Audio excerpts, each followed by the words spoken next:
ক্যালেন্ডারের হিসেবে জন্মদিনগুলো ১৩ আর ১৯শে জানুয়ারি। ১৩ তারিখ বাবার আর ১৯ তারিখ মায়ের। কিন্তু আমার কাছে সময়টা খুব কম, ছুটি ফুরিয়ে যাবে। ১৯ তারিখের আগেই আমাকে ফিরে যেতে হবে আমার প্রফেশনে।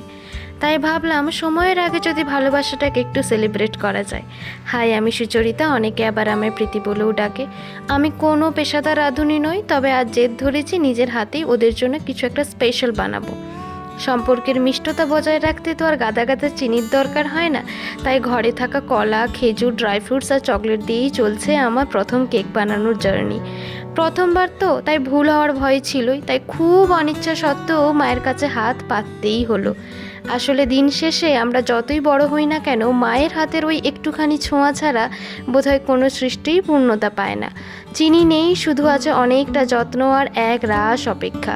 কেকটা কি ঠিকঠাক হবে, নাকি আমার এই প্রথম চেষ্টাটা গুবলেট হয়ে যাবে? বাকিটা না হয় পার্ট 2-তে তোলা থাক।